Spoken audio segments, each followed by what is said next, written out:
ઓમ નમઃ શિવાય મિત્રો, આપ જોઈ રહ્યા છો યુટ્યુબ અમારી ચેનલ જેવી ક્લિકવેમાં આપ સૌનું સ્વાગત છે। મિત્રો, આજે આ વિડીયોમાં આપણે સાંભળવાના છીએ ગણપતિ સ્થાપના દરમિયાન શું કરવું અને શું ન કરવું। સૌથી પહેલાં તો તમને બધાને હેપી ગણેશ ચતુર્થી।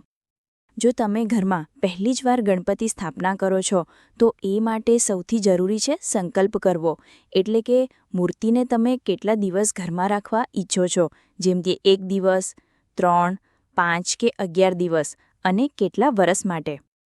ઘણા લોકો એવી માનતા રાખે છે કે મારું આ કાર્ય થઈ જશે તો હું ઘરમાં ગણપતિની મૂર્તિ આટલા વર્ષ સુધી સ્થાપિત કરીશ। તો આ બાબતનું ખાસ ધ્યાન રાખવું કે ગણપતિની પહેલી આરતી પહેલાં અથવા તો આરતી પછી ઘરના મુખ્ય વ્યક્તિને હાથમાં નાળાછડી બાંધવી અને ગણપતિજીની મૂર્તિ સામે સંકલ્પ કરવો। ઉદાહરણ તરીકે, હું ગણપતિજીને મારા ઘરમાં 11 દિવસ માટે અને 7 વર્ષ સુધી સ્થાપિત કરવાનો સંકલ્પ કરું છું।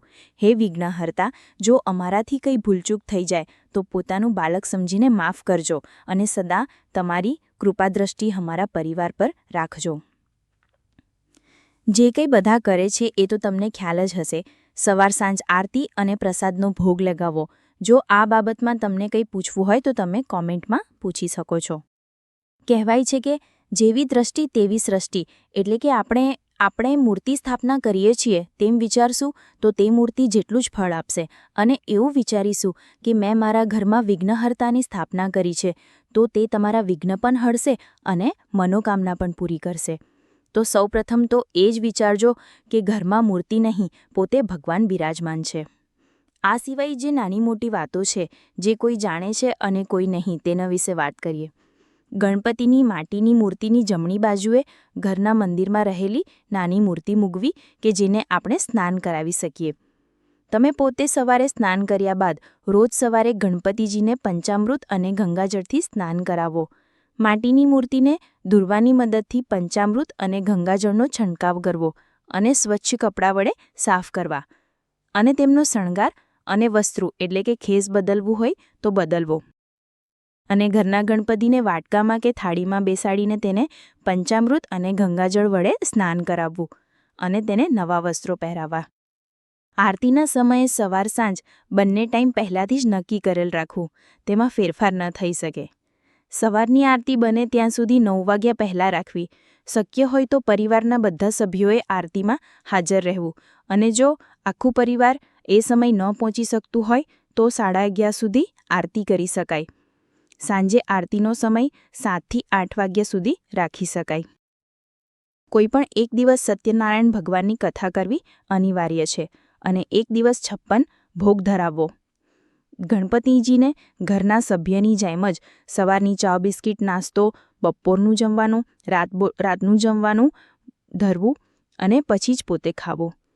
ગણપતિજીને ખાવું ખૂબ જ ગમે છે, તો જેમ તમે તમારા બાળક માટે અવનવી વાનગીઓ બનાવો છો તેવી જ રીતે એ 11 દિવસ ઘરમાં રોજ કંઈક ને કંઈક નવું બનાવવું। તમે ધ્યાનથી જોશો તો ભગવાન શંકર અને માં પાર્વતી અથવા તો કોઈ પણ ભગવાનના ફોટો કે મૂર્તિમાં પત્ની હંમેશા ડાબી બાજુ જ જોવા મળશે। તો જ્યારે પણ પતિ પત્નીની સાથે પૂજા કરવા બેસો ત્યારે પત્નીએ પતિના ડાબા હાથ તરફ બેસો। ઘરનું વાતાવરણ ભક્તિમય હોવું જોઈએ। ગણપતિજીના સ્ત્રોત અથવા તો ભજન કીર્તન કરવું જોઈએ, અને જો તે શક્ય ના હોય તો ભજન વગાડી પણ શકો છો। આ બધું હતું કે ગણપતિ સ્થાપના દરમિયાન શું કરવું। હવે વાત કરીશું કે તે 11 દિવસોમાં શું ન કરવું। સૌથી પહેલાં તો જ્યાં સ્વચ્છતા ત્યાં ભગવાનનો વાસ, તો ઘરને ચોખ્ખું રાખવું। જો ઘરમાં નાના બાળકો હોય તો તેમને પણ કહેવું, અને ઘરની અંદર ચપ્પલ ન પહેરવા, ખાસ કરીને જે જગ્યાએ ગણપતિ સ્થાપના કરી છે તે રૂમમાં। પતિ પત્નીએ બ્રહ્મચર્યનું પાલન જરૂરથી કરવું। ભૂલથી પણ તુલસીજીના પાન ગણપતિજીના ભોગમાં ન લાવવા। ઘરમાં શાકાહારી ભોજન જ બનાવવું। પૂજા સમયે અથવા તો એ 11 દિવસ ઘરમાં ઝઘડો કે અપશબ્દ ન બોલવા। ગણપતિજી પાસે ઘરના કોઈ પણ એક સભ્યએ તો હાજર રહેવું જ। ઘરને તાળું મારીને ગણપતિજીને એકલા ના મૂકી શકાય। આ હતી મારી જાણકારી। માણસ માત્ર ભૂલને પાત્ર। જો આ જાણકારી આપવામાં મારાથી કંઈ ભૂલ થઈ હોય તો મને માફ કરજો અને કોમેન્ટમાં જણાવી શકો છો। જેથી કરીને લોકો સુધી સાચી માહિતી પહોંચી શકે. આ સિવાય ગણપતિજીને રોજ શું ભોગ લગાવો, 56 ભોગ કઈ રીતે લગાવો અને વિસર્જનની વિધિ જાણવા ઈચ્છતા હોય તો કોમેન્ટમાં ભોગ અથવા 56 ભોગ અને વિસર્જનની વિધિ જરૂરથી લખશો.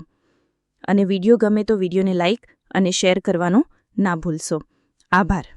જય શ્રી કૃષ્ણ. હર હર મહાદેવ. તો મિત્રો, અમારી સાથે જોડાવા બદલ ખૂબ ખૂબ આભાર. આવી અવનવી વ્રતકથા અને મહિમા જાણવા માટે સબસ્ક્રાઇબ કરો અને લાઇક કરો, શેર કરો.